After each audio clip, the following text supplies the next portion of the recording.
खौफ की रात। मेरी उम्र 26 साल है और मैं शहर के एक दफ्तर में काम करती हूँ। हफ्तावार छुट्टियों पर मैं शहर के शोर वावगल से दूर एक छोटे से देही गांव में अपने कॉटेज में जाकर सुकून हासिल किया करती थी। मेरा कॉटेज एक गांव में है जो जंगल के बिल्कुल किनारे पर वाक़ है। मुझे ये जगह बहुत अजीज थी, मगर फिर मैंने वहां जाना छोड़ दिया। क्यों? अब मैं तुम्हें बताती हूँ। दफ्तर में एक थका देने वाले हफ्ते के बाद मुझे सुकून की शदीद जरूरत थी, इसलिए मैंने फैसला किया कि मैं शहर से निकल जाऊं। मैंने घर आकर सामान बांधा, ट्रनक में रखा और गाड़ी में सवार होकर गांव की तरफ रवाना हो गई। जब मैं पहुंची तो शाम ढल चुकी थी और लंबे सफर की वजह से बहुत थकन महसूस हो रही थी। मैं फौरन सोने चली गई। आधी रात को मेरी आंख गाड़ी के अलार्म की आवाज से खल गई। मैंने खिड़की से बाहर झांका मगर कोई नजर न आया। मैंने चाबी से अलार्म बंद कर दिया और दोबारा सोने की कोशिश करने लगी। थोड़ी देर बाद फिर से अलार्म चल पड़ा। इस बार मैंने फिर से बटन दबाया लेकिन बिस्तर पर लेटी रही। 5 मिनट बाद तीसरी बार अलार्म चल पड़ा। एक दो बार तो इत्तेफाक हो सकता था, मगर अब कुछ अजीब लग रहा था। क्या कोई मेरे साथ मजाक कर रहा था?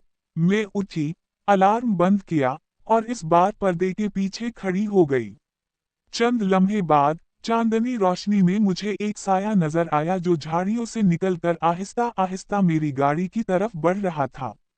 वो चीज लंबी, दुबली और सियाह थी। उसके लंबे पतले बाजू थे और उसने गाड़ी पर दस्तक दी। अलार्म फिर से चल पड़ा और वो साया फौरन झाड़ियों में गायब हो गया। उसी लम्हे मुझे हकीकत का एहसास हुआ और मेरा दिल खौफ से कांपने लगा। मैंने अलार्म बंद किया और पर्दे से छपी हुई खिड़की से देखती रही। वो मखलूक दोबारा झाड़ियों से निकली, गेट तक पहुंची और हाथ बढ़ाकर गेट की कुंडी खोल दी। मैं खौफ से साकत हो गई। जिस्म जामिद हो चुका था और जहन में सिर्फ दहशत भरी आवाजें गूंज रही थीं। वो क्या था? वो मुझसे क्या चाहता था? क्या वो कभी वापस जाएगा? मेरे जिस्म में एक सर्द लहर दौड़ गई। दिल तेजी से धड़कने लगा, मुंह खुश्क हो गया, दांत भनच गए और मुट्ठियां सख्त हो गईं। मैंने खुद को संभाला और तेजी से नीचे की मंजिल पर गई, ताकि कोई हथियार तलाश कर सकूं। लेकिन जैसे ही मैंने बत्ती जलाने की कोशिश की, मैं पत्थर की तरह रुक गई। वो मखलूक खिड़की से अंदर झांक रही थी। उसका चेहरा शीशे से लगा हुआ था, जैसे ये देख रही हो कि अंदर कोई है या नहीं। मैं फौरन सोफे के पीछे झुक गई और बाहर झांकने लगी। तब मुझे एहसास हुआ कि ये सब गाड़ी के अलार्म के पीछे एक चाल थी।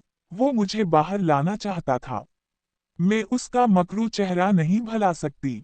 राख जैसा रंग, झुर्रियों से भरी जल्द, छोटे काले आंखें, नाक की जगह सिर्फ 2 सुराख और होंठों की बजाय पीले नोकीले दांतों की 2 कतारें। उसकी सांस इतनी भारी थी कि शीशे पर भाप जम रही थी। मुझे यकीन हो गया कि वो जाने वाला नहीं। थोड़ी देर बाद दरवाजे की तरफ आहट सुनाई दी।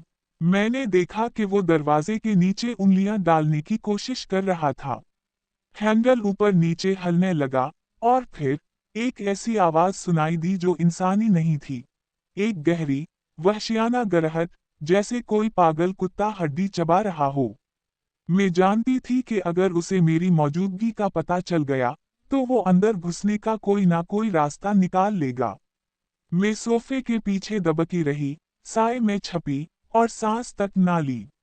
आंखों से आंसू बहने लगे, दिल तेजी से धड़क रहा था और जिस्म कांप रहा था। मुझे याद नहीं कि मैं वहां कितनी देर छपी रही। शायद मैं बेहोश हो गई। जब आंख खुली तो दरवाजा वैसे ही बंद था और मखलूक जा चुकी थी। मैंने सुकून का सांस लिया, इतना सुकून शायद कभी महसूस ना किया हो। मैं तेजी से ऊपर भागी, खिड़की से बाहर झांका।